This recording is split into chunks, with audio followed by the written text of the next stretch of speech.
dia, gente. Que delícia estar aqui com vocês. E aí, eu vou começar a minha explanação contando um pouquinho aqui para vocês da minha formação base, que é totalmente técnica. Eu vim de uma área de ciência da computação, engenharia da computação, mestre em inteligência artificial, e aí você faz assim, ponto. Que eu dei uma virada total assim na minha vida. Por quê? Sou professora acadêmica hoje também, além de ter uma empresa que leva treinamentos, a implantação e o acompanhamento do ágil dentro das organizações. E aí essa virada que eu dei na minha carreira foi justamente por uma inconformidade pessoal de ver as pessoas se robotizando. Falei, cara, não é possível que a gente vira, né, todos os anos da nossa vida, nos nossos estudos, e as faculdades, elas não ensinam a gente uma gestão de pessoas. Ela não ensina, salvo as exceções de já faculdades humanas, obviamente, não as minhas, que foram muito técnicas. E eu sentia muita falta, porque quando eu ganhei o meu primeiro presente, que foi o primeiro projeto para eu fazer a gestão, é praticamente como fizeram assim, ó, toma, que o filho é teu. E eu falei, e agora? O que eu faço? E se ele chorar, o que eu faço com ele? Brincadeiras à parte, eu fui atrás de entender um pouco mais de pessoas. O que é isso, afinal? O que a gente trabalha? E aí veio muita parte de gestão de projetos tradicionais, o qual eu amo de paixão, porque eu acredito que assim a gente precisa, porque a empresa precisa de grana, a empresa precisa, é fácil, a receita é fácil. Eu tenho receita, eu consigo pagar os meus funcionários. Eu não tenho receita, acabou, ponto, morreu. É isso. Simples assim. Então, sim, eu preciso fazer uma boa gestão, mas eu preciso saber de pessoas. Porque como já vieram aqui os meus colegas e falaram do líder que inspira, aquele líder que move, eu preciso, de alguma forma, trazer isso para a parte técnica também. E aí eu fui atrás de mais e mais coisas, além da inteligência emocional, coaching, PNL, etc. Eu fui atrás de saber outro tipo de gestão, porque eu ficava inconformada de fazer algo e esperar 1 ano, 2 anos, 3 anos para ver um resultado que, de repente, o público, alvo, falava, não é assim, não quero isso para mim. E aí, o que aconteceu? Eu me deparei com uma gestão chamada ágil, metodologias ágil. E eu vou tentar, de alguma forma, aqui, desmistificar um pouquinho essa palavra que todo mundo, nossa, isso é só para TI, é só para desenvolvimento de software. E eu vou trazer várias formas aqui para a gente poder adotar isso no nosso dia a dia. Para quê? Uma coisa que muitas pessoas têm é medo de errar. E a primeira coisa que eu aprendi nessa gestão foi, não tenha medo de errar. Erre rápido, aprenda rápido. E aí o que a gente faz? A gestão por ciclos curtos. Porque hoje nós estamos muito numa era aí do cliente, como eu chamo. O cliente no centro de tudo. Quem é o meu cliente-alvo? Para quem é que, de fato, a gente desenvolve algo? Os nossos serviços, os nossos softwares, qualquer coisa que a gente vai produzir. Para quem é, afinal? E aí a gente precisa ver bastante. Eu brinco que são os caprichos dos deuses. A gente, às vezes, se apega demais da conta com o que a gente tem do nosso ego, né? Nosso eu amo esse produto e ele vai até o final. E a gente só descobre que o nosso público não comprou o nosso produto depois de um bom tempo. Então, o que a gente faz? Eu não sei se vocês já ouviram falar no PDCA, do Lean Manufacturing, que veio da era lá do setor automobilístico. E é de lá que veio muitas dessas ideias da gestão ágil. indivíduos e interações mais do que ferramentas e processos. E eu falei, mano, é isso, eu amo essas coisas. Pessoas em primeiro sempre. Porque se eu tenho um bom time, se eu tenho pessoas que de fato estão engajadas, que querem entregar algo para nós, a gente consegue fazer. E aí a gente trabalha muito nessa parte da transformação ágil, muitos frameworks, muitas ferramentas existentes, mas nem todos trabalham a parte humana, nem todos trabalham a parte comportamental. Porque numa empresa, geralmente a gente tem muita urgência de entregar os nossos produtos.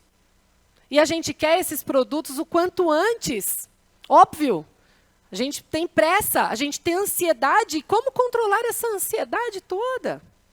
E aí a gente começa a ver o seguinte, eu tenho esse produto, eu tenho 300 projetos na esteira e eu tenho uma equipe enxuta.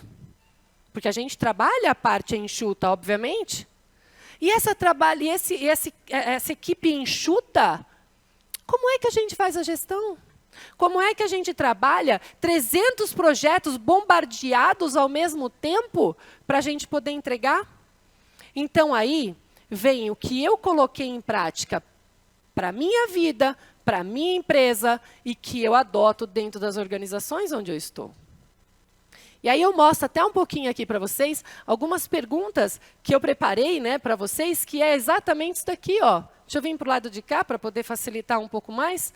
Então, olha só, você já teve a impressão de que seu dia deveria ser mais do que 24 horas porque as tarefas não cabem dentro do seu dia? Isso acontece comigo, isso acontece com muitas pessoas, isso acontece com muitas empresas. E aí a gente vai correndo atrás disso para poder fazer o quê? Entrega. Entrega rápido, aí tem feedback ruim, e depois você quer reverter. E aí? Então, por que a gente não trabalha isso tudo antes? Mas mais perguntinhas aqui, ó. Ó, de ter trabalhado o dia todo e no final não produzir nada? Eu tenho uma equipe enxuta, eu tenho 300 projetos para poder entregar ao mesmo tempo, o que eu vou fazer com isso? Quando que eu vou entregar? Nunca. Por quê? Porque eu faço um pouquinho de cada. E no final de um ciclo eu não entreguei nada. Nada de valor. E aí a gente fica correndo atrás do rabo. E isso acontece muito. Então, olha só mais. Aqui, ó. Você tem a impressão também de estar deixando sempre alguma coisa importante para trás? A gente fala muito que nós temos o fazejamento. Por que planejar, se a gente já pode sair fazendo? E a gente vai sair fazendo, e aí nisso, o que a gente ganha? Um monte de coisas mal feitas, que vai ter retrabalho, e que você vai ter um custo muito maior. Mas e para conscientizar tudo isso? Mas e o pior ainda, ó, já terminou o dia esgotado, mas sem os seus resultados esperados durante o seu dia? Mas mais do que isso tudo ia acontecendo, e aí eu falando, né? Cara, meus papéis como treinadora, principalmente quando eu abri a minha empresa, treinadora, consultora, mentora, opa, pera lá, deixa eu voltar aqui. Mentora, executive coach, que aí eu acabo trabalhando muito com nível C-level das empresas, professora de graduação, de MBA, e a minha vida pessoal. Eu também preciso fazer algo por mim, não é isso? E aí eu comecei a falar, cara, os meus pratinhos, ó, estão arrebentando. Se eu também não aplicar algo para mim, para minha vida, para minha empresa, o que vai acontecer? Então, de alguma forma, me vi pirando em algum determinado momento. E aí eu pedi help, e que foi aí que o ágil entrou na minha vida grandemente. E aí eu trago para vocês um pouco desse método, mas mais do que isso, que eu quero deixar muito aqui para vocês, é que esse ágil, ele é muita linha comportamental dentro das empresas. Não tem nada de diferente, nada se inventa, tudo se copia, se melhora de alguma forma, vem do mundo automobilístico, chega para a era da tecnologia, da informação, e a gente pega isso e espalha para todas as empresas em todos os nichos. Cases de varejo, por exemplo, de 300 toneladas vendidas Brasil, passando em 2 meses de aplicação desse cara para 600 toneladas. Falando case real. E para a gente implantar essa mentalidade, veio um framework chamado Scrum. Eu não sei se vocês já ouviram falar, mas a minha ideia aqui não é ficar trazendo sopa de letrinhas estranhas aqui para vocês, não. Mas sim desmistificar um pouco isso e mostrar que é um método muito simples.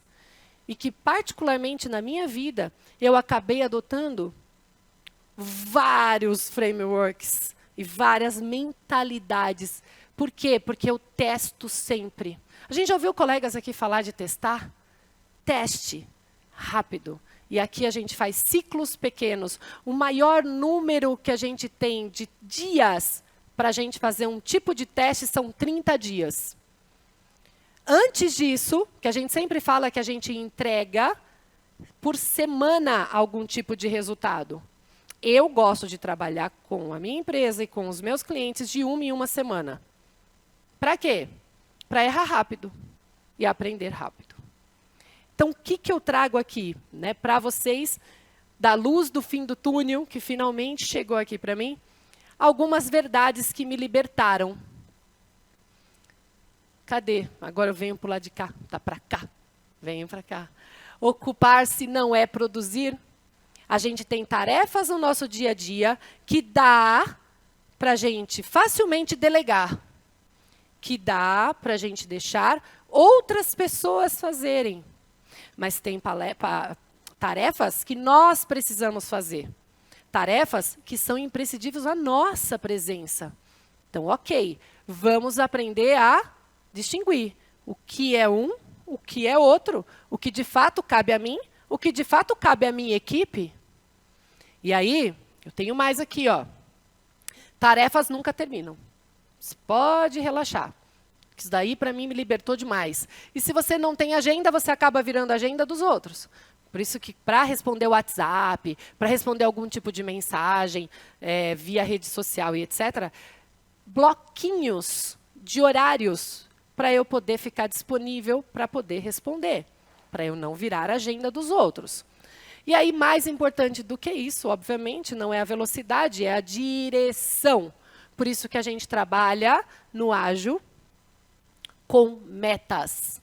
E aí a gente já viu aqui também falando, e eu falo, cara, que tudo, porque isso tudo contribui, colabora para o ágil acontecer dentro das organizações. Se eu tenho meta, eu tenho uma direção. Se eu tenho uma direção, eu consigo criar tarefas produtivas para eu chegar até lá. Por isso que eu chamo da era do cliente. É isso que nós estamos trabalhando. O que é que eu preciso entregar para eles? Então, luz, câmera, ação. Um método aqui para vocês, que é, eu traço objetivos por trimestres. Eu não sei se vocês já ouviram falar em OKR. Então, quais são os meus objetivos desse trimestre? Para que trimestre, Dri? Para errar rápido e aprender rápido. Eu não vou fazer objetivos de 1 ano, de 2, de 3. Obviamente eu vou ter. Eu tenho o meu propósito de vida já definido e é para ele que eu sempre vivo. E ali a gente vai começar a fazer o quê? Tentar despertar dentro das organizações esse tipo de mentalidade. Bom, fizemos isso. O que mais a gente precisa? Listar. O que a gente chama, dentro das organizações, no mundo Scrum, para ser mais precisa, é um Product Backlog. Ou seja, um balde onde você vai colocar tudo aquilo que é necessário para entregar o que você precisa entregar de valor na sua empresa, na sua vida.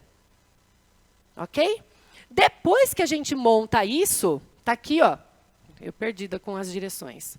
Aqui, ó, então eu começo a colocar quais são as tarefas que eu preciso em macro organização. E aí, depois disso, o que eu falo? Interessante, mas eu preciso priorizar. E qual é a prioridade? O que é que, de fato, eu preciso fazer? Aquilo que é imprescindível. Eu gosto muito de fazer uma priorização com uma técnica chamada Moscou, que é aquele must have, ou seja, é imprescindível eu fazer isso. Depois eu tenho o should have, ou seja, ele é importante, mas não é imprescindível. Depois eu tenho o could have, ou seja, é bom ter, mas não precisa agora. E depois eu tenho o meu Wzinho lá, won't have for now. Não vou fazer nada agora. E aí eu vou organizando aquilo que é imprescindível para quem? Para o meu cliente, não é para mim. É aquilo que vai trazer valor para quem? Para o meu cliente, não para mim. E aí eu organizo. Dado isso, o que eu faço? Eu pego para cada tarefa que eu defini como prioritária, eu quebro em atividades micro. Então eu preciso falar com fulano, tenho que fechar o contrato com ciclano, tenho que organizar X coisas, ou seja, microtarefa. Eu vou de um grande para o micro. E eu vou organizando a minha vida nesse sentido. E junto com isso, a gente tem algo também lá no Scrum, que é o nosso, a gente chama de Daily Scrum, que é a nossa reunião diária. E essa reunião diária, ela traz aí algumas coisas que eu misturei com outro método, onde eu sempre vou colocar no nível de atividades aquilo que de fato faz sentido para o meu dia. E aí eu começo aqui, até 5 atividades imprescindíveis para o meu dia. Porque mais do que isso, muito provavelmente a gente vai fazer tudo e não vai fazer nada. Tem que focar. Qual é o foco do meu dia? E aí eu falo o que eu devo, de alguma forma, evitar durante aquele dia. Quando chega no final do dia, eu então falo quais são as 3 atividades importantes, mas que não são imprescindíveis, que a gente vai poder deixar isso para depois. E aí o que eu aprendi finalmente no dia de hoje. Uma mistura até mesmo de Jerônimo Temel, que foi quando eu falei, cara, legal, vou misturar isso com Ágil, com Scrum, com Kanban, com tudo que eu posso. E eu organizo a minha vida ali com o Kanban. E o que eu quero muito, muito, muito é, até depois que terminar tudo isso, a gente faz o quê? A checagem. De quê? De semana a semana. O que foi bom? O que foi ruim? O que eu devo melhorar? E como eu devo melhorar para o próximo ciclo? E assim eu vou aplicando na minha vida, aplicando nas organizações, a tal da melhoria contínua. Então, mais uma vez aqui, eu deixo a nossa era do cliente e o que é fundamental é o ser humano virar humano de novo. Principalmente dentro da gestão, principalmente dentro das organizações. Então, fico aqui os meus contatos e o meu muito, muito obrigada pela atenção de vocês. Obrigada. Obrigada.